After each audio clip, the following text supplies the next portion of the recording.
एक दिन गोविंद अपने खेत में काम कर रहा था, तभी उसने एक अजीब सी चीज़ देखी।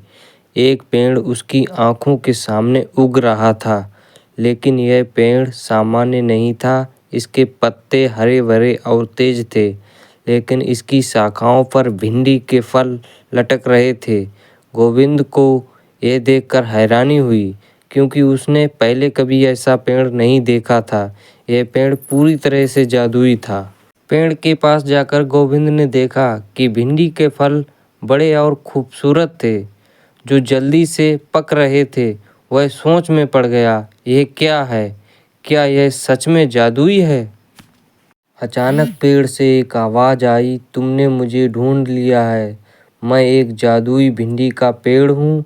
तुम हर दिन जितनी भिंडी लेना चाहोगे उतनी मिलेगी, लेकिन याद रखना, इसका इस्तेमाल समझदारी से करना है। गोविंद हैरान होकर बोला, तुम सच कह रहे हो? क्या मैं सचमुच जितनी भिंडी चाहूँ ले सकता हूँ? पेड़ ने हाँ में सर हिलाया। गोविंद खुशी से झूम उठा। उसे अपनी मुश्किलों का हल मिल गया था। उसने पेड़ से जितनी भिंडी की ज़रूरत थी उतनी ली और लौट आया। घर लौटकर गोविंद ने उन भिंडियों को बाजार में बेच दिया। वह हर दिन ढेर सारी भिंडी लेता और अच्छे दामों में बेचता। उसकी आर्थिक स्थिति में काफ़ी सुधार हुआ और वह जल्द ही समृद्ध हो गया। उसने अपनी पत्नी और बच्चों को अच्छे कपड़े पहनाए, घर को सजाया और अच्छे से खाना खाने लगा। तभी उसे पिछली बातें याद आईं। पहले उसकी आर्थिक स्थिति बहुत खराब थी। उसका खेत बहुत छोटा था और बहुत कम फसल उगता था।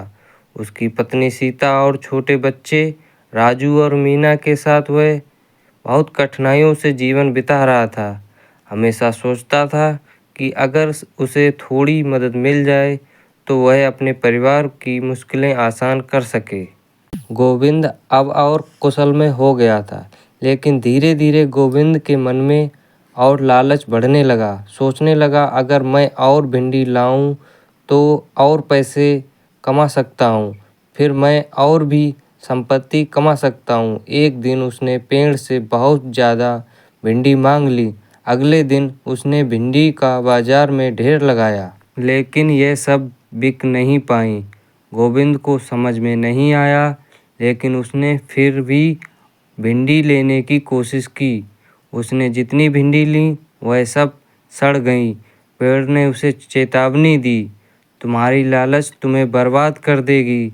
समझदारी से काम लो, वरना सब कुछ खो दोगे। गोविंद को अब समझ में आया कि उसने अपनी ज़रूरत से ज़्यादा लिया था और अपनी समझदारी खो दी थी।